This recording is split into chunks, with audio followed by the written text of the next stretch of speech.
ಈಗಾಗಲೇ ತಮಗೆಲ್ಲ ತಿಳಿದಿದೆ ಏನು ನಮ್ಮ ದಿನೇಶ್ ಗುಂಡೂರಾವ್ ಅವರು ಯಾವ ರೀತಿ ಪಕ್ಷದ ಸಂಘಟನೆಯಲ್ಲಿ ಕೆಲಸ ಮಾಡಿದ್ದಾರೆ, ಯಾವ ರೀತಿ ನಮ್ಮ ಸರ್ಕಾರ ಕೊಟ್ಟಂಥ ಜವಾಬ್ದಾರಿಯನ್ನು ನಿಭಾಯಿಸಿದ್ದಾರೆ ಅಂತ. ಈಗ ಕಾಂಗ್ರೆಸ್ ಪಕ್ಷದಲ್ಲಿ ಅವರೇನು ಮುಖ್ಯಮಂತ್ರಿ ಮಗ ಆಗಿದ್ದರೂ ಸಹ ಅವರು ಡೈರೆಕ್ಟಾಗಿ ರಾಜಕೀಯಕ್ಕೆ ಬಂದು ಡೈರೆಕ್ಟಾಗಿ ಪೋಸ್ಟ್ ತೊಗೊಂಡಿಲ್ಲ ಅಥವಾ MLA ಆಗಿಲ್ಲ. ಪಕ್ಷದಲ್ಲಿ ಕೆಳಮಟ್ಟದಿಂದ ದುಡ್ಕೊಂಡ್ಬಂದು ಒಂದು ಯೂತ್ ಕಾಂಗ್ರೆಸ್ನ ಜನರಲ್ ಸೆಕ್ರೆಟರಿ ಆಗಿದ್ದು, ನಂತರ ಯೂತ್ ಕಾಂಗ್ರೆಸ್ನ ರಾಜ್ಯ ಅಧ್ಯಕ್ಷರಾಗಿ, ಆಮೇಲೆ ಜಿಲ್ಲಾ ಕಾಂಗ್ರೆಸ್ಸಿನ ಅಧ್ಯಕ್ಷರಾಗಿ, ಆಮೇಲೆ ಪ್ರದೇಶ ಕಾಂಗ್ರೆಸ್ಸಿನ ಉಪಾಧ್ಯಕ್ಷರಾಗಿ, ನಂತರ ಅಧ್ಯಕ್ಷರಾಗಿ, ಅಖಿಲ ಭಾರತ ಕಾಂಗ್ರೆಸ್ ಪಕ್ಷದ ಕಾರ್ಯದರ್ಶಿಯಾಗಿ ಇಷ್ಟು ಪಕ್ಷದ ಕೆಲಸಗಳನ್ನು ಬೇರೆ ಬೇರೆ ರಾಜ್ಯಗಳಲ್ಲಿ ಹೋಗಿ ಅವರು ಮಾಡಿಕೊಂಡು ಪಕ್ಷದ ನಿಷ್ಠೆಯಿಂದ ಕೆಲಸನ ಮಾಡಿಕೊಂಡು ಬಂದಿದ್ದಾರೆ. ಅದಾದಮೇಲೆ ತಮಗೆಲ್ರಿಗೂ ಗೊತ್ತು, ಏನು ನಮ್ಮ ಅನ್ನಭಾಗ್ಯ ಅಂತ ಒಂದು ಕಾರ್ಯಕ್ರಮನ ತಂದರು. ಅದು ಮಾನ್ಯ ಸಿದ್ದರಾಮಯ್ಯ ಸಾಹೇಬರು ಅದರ ಉಸ್ತುವಾರಿಯನ್ನು ಕ್ಯಾಪ್ಟನ್ಶಿಪ್ನ ತೊಗೊಂಡು ಮುಂದೆ ಎತ್ಕೊಂಡು ಹೋದವರು ನಮ್ಮ ದಿನೇಶ್ ಗುಂಡೂರಾವ್ ಸಾಹೇಬರು. ಇವತ್ತಿಗೂ ಸಹ ರಾಜ್ಯಾದ್ಯಂತ ಆ ಕಾರ್ಯಕ್ರಮ ಇದೆ. ವಿಶ್ವಸಂಸ್ಥೆಯಲ್ಲಿ ಅದನ್ನು ಹೊಗಳಿದ್ದಾರೆ, ಅದಕ್ಕೆ ಪುರಸ್ಕಾರ, ಅದಕ್ಕೆ ಒಳ್ಳೆ ರೀತಿಯಾದಂಥ ಅದಕ್ಕೆ ಹೆಸರುಗಳನ್ನ ಕೊಟ್ಟಿದ್ದಾರೆ. ಆಮೇಲೆ ಯಾವ ರೀತಿ ನೀವು ಮಾಡಿದ್ದೀರಾ ಹೇಳಿ ಅಂತ ಬಿಟ್ಟು ಕೇಳಿದ್ದಾರೆ. ಅಂಥ ಒಂದು ಮಟ್ಟದಲ್ಲಿ ಕಾರ್ಯಕ್ರಮಗಳನ್ನ ಕೊಟ್ಟವ್ರೆ.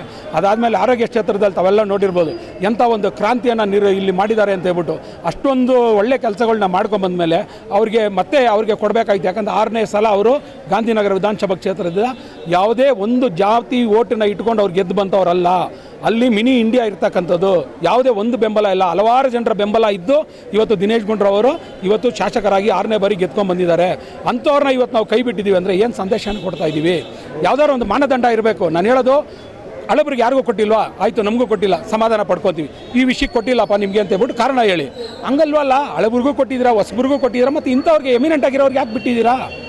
ಅದೇ ನಮ್ಮ ಪ್ರಶ್ನೆ ಇರೋದು. ನಮಗೆ ನೋಡಿ, ಅದಕ್ಕೋಸ್ಕರನೇ ಇವತ್ತು ನಾವು ಬಂದಿರೋದು. ನಾವು ಬೀದಿಗಿಳಿಯೋರು ಅಲ್ಲ. ಯಾಕಂದರೆ ಅವರು ಆ ಪ್ರವೃತ್ತಿಯನ್ನು ನಮ್ಗೆ ಕಳಿಸ್ಕೊಟ್ಟಿಲ್ಲ ದಿನೇಶ್ ಗುಂಡೂರಾವ್ ಅವರು ಶಾಂತಿ ಪ್ರಿಯರು. ಅವರು ಮಹಾತ್ಮ ಗಾಂಧಿಯನ್ನು, ಅಂಬೇಡ್ಕರ್ ಅವ್ರನ್ನ ಫಾಲೋ ಮಾಡ್ಕೊಂಡು ಬಂದಿರತಕ್ಕಂಥವ್ರು. ಇವತ್ತು ಅದೇ ಶಾಂತಿ ರೀತಿಯಲ್ಲಿ ಪ್ರತಿಭಟನೆಯೂ ಮಾಡಿದ್ದೀವಿ. ಪಕ್ಷದ ಅಧ್ಯಕ್ಷರಿಗೆ ನಮ್ಮ ಮನವಿಯನ್ನು ಸಹ ನಾವು ಸಲ್ಲಿಸಿದ್ದೀವಿ. ಅವರು ನಮಗೆ ಭರವಸೆ ಕೊಟ್ಟಿದ್ದಾರೆ. ಇವತ್ತು ರಾತ್ರಿ ಒಳಗಡೆ ಇದನ್ನು ಹೈಕಮಾಂಡ್ಗೆ ತಿಳಿಸಿ ಖಂಡಿತವಾಗ್ಲೂ ಒಳ್ಳೆ ಸಂದೇಶನ ಕೊಡ್ತೀನಿ ಅಂತ ಹೇಳಿದ್ದಾರೆ. ಇವತ್ತು ನಮ್ಮ ಭರವಸೆ ಇದೆ, ಪಕ್ಷಕ್ಕೂ ಒಳ್ಳೆಯದಾಗುತ್ತೆ, ಅವ್ರಿಗೆ ಕೊಟ್ಟರೆ ರಾಜ್ಯಕ್ಕೂ ಒಳ್ಳೆಯದಾಗುತ್ತೆ. ಅವ್ರನ್ನ ಕಡೆಗಣಿಸ್ಬಿಟ್ಟಿದ್ದಾರೆ ತೀವ್ರವಾಗಿ. ದಯವಿಟ್ಟು ಪಕ್ಷ ಇದನ್ನ ಮರುಪರಿಶೀಲನೆ ಮಾಡಿ ಅವರಿಗೆ ಮತ್ತೆ ಮಂತ್ರಿ ಸ್ಥಾನವನ್ನ ಕೊಡಲೇಬೇಕು. ಯಾಕಂದ್ರೆ ಬರೀ ನಮ್ಮ ಗಾಂಧಿನಗರಕ್ಕೋಸ್ಕರ ನಾವು ಕೇಳ್ತಾ ಇಲ್ಲ, ಇಡೀ ನಮ್ಮ ರಾಜ್ಯಕ್ಕೋಸ್ಕರ ನಾವು ಕೇಳ್ತಾ ಇದ್ದೀವಿ, ಇಡೀ ನಮ್ಮ ಕಾಂಗ್ರೆಸ್ ಪಕ್ಷಕ್ಕೋಸ್ಕರ ಕೇಳ್ತಾ ಇದ್ದೀವಿ. ತಮಗೆಲ್ಲ ತಿಳಿದಿದೆ ಸರ್, ಕಾಂಗ್ರೆಸ್ ಪಕ್ಷ ಅಂದ್ರೆ ಸಾಮಾಜಿಕ ನ್ಯಾಯ ಕೊಡೋದ್ರಲ್ಲಿ ಎತ್ತಿದ ಕೈ ಅಂತ. ಇವತ್ತು ಸಾಮಾಜಿಕ ನ್ಯಾಯ ಕೊಟ್ಟಿಲ್ಲ ಸರ್. ಬ್ರಾಹ್ಮಣರ ಸಮಾಜದಲ್ಲಿ ಒಬ್ಬರನ್ನು ನಾವು ಆಯ್ಕೆ ಮಾಡಿಲ್ಲ. ಅದನ್ನ ದಯವಿಟ್ಟು ನೀವು ನಮ್ಮ ದಿನೇಶ್ ಗುಂಡೂರಾವ್ ಅವರಿಗೆ ತಾವು ಖಂಡಿತವಾಗ್ಲು ಮನಸ್ಸು ಮಾಡಿ ಎಲ್ಲ ಕಾರ್ಯಕರ್ತರು ಸರ್, ಕಾರ್ಯಕರ್ತರು ನಮ್ಮ ಅಧ್ಯಕ್ಷ ಮನವಿ ಮಾಡಕ್ಕೆ ಸಾಧ್ಯ.